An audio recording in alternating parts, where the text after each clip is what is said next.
জমা জলে বিদ্যুৎপৃষ্ট হয়ে ছাত্রীর মৃত্যু হাওড়ায়। জমা জলে বিদ্যুৎপৃষ্ট হয়ে ছাত্রীর মৃত্যু হাওড়ায়। বৃহস্পতিবার রাতে ঘটনাটি ঘটেছে শালকিয়ার ভৈরব ঘটক লেনে। মৃতা পৌরবী দাস, বছর 22, সেকেন্ড ইয়ারের ছাত্রী ছিলেন বলে জানা গেছে। বাড়ির সামনে জমা জলে ঘটনাটি ঘটে। বাবা নির্মল দাস পেশায় ইলেকট্রিকের ব্যবসায়ী। ঘটনার সময় তিনি দোকানেই ছিলেন। মেয়ের দুর্ঘটনার খবর শুনে তিনি নিজেও ছুটে আসেন। তিনিও বিদ্যুৎপৃষ্ট হন। তিনি প্রাণে রক্ষা পেলেও মেয়েকে বাঁচানো যায়নি। গোলাবাড়ির বেসরকারি হাসপাতালে পৌরবীকে মৃত বলে ঘোষণা করা হয়। এলাকায় নির্মীয়মান বাড়ির বিদ্যুতের তার থেকেই দুর্ঘটনা বলে অভিযোগ। হাওড়ার মালিপাগড়া থানার ভৈরব ঘটক লেনের ঘটনায় শোকের ছায়া নেমে এসেছে। এদিন খবর পেয়ে ছুটে আসেন উত্তর হাওড়ার বিধায়ক গৌতম চৌধুরী। তিনি জানান, কার গাফিলতিতে এই ঘটনা ঘটল তার তদন্ত হবে।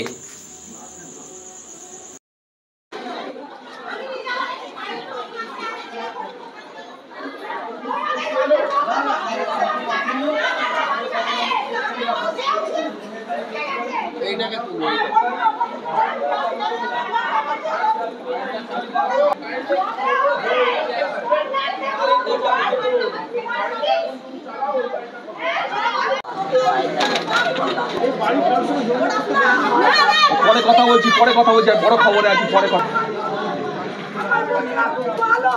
শুভেন্দুকে ডাকো না, চা খেতে চলে গেল। এতে সব মনে হয় যেন এ হয়ে গেছে। অফিস থেকে বলছে লাইভে দরকার, ও চলে গেল এখন প্রেম প্রীতি করে। কোনো ব্যাপার না। ঘটনাটা কী হয়েছে আমি কালকে জানি না, কিন্তু এখন সকালবেলা এসে শুনছি এই বাড়ি থেকে ইলেকট্রিক কোনো রকম শর্ট সার্কিট হয়ে এখানে একজন মেয়ে মারা গেছে। ইয়ং মেয়ে মারা গেছে। জলের সমস্যা তো এখানে সারা জীবন আছে, কোনো দিনও মিটবে না। এখানে বিনা বৃষ্টিতেও জল জমে যাচ্ছে। এত বাজে পরিস্থিতি এলাকার, কোনো রকম কোনো উন্নয়ন নেই, কিচ্ছু নেই। টাইম কলে জল আসছে, জল জমে যাচ্ছে। কোনো ব্যবস্থা নেয় না, কিচ্ছু ব্যবস্থা নেয় না। এখানে সারা জীবন আমাদের ভুগতে হচ্ছে এখানে। হ্যাঁ, এই বাড়ির গাফিলতি, বাড়ির দোকানের গাফিলতি।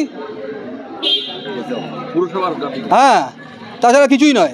আপনার সরাসরি পুরসভাকেই দায়ী করছেন? হ্যাঁ, দায়ী করছি।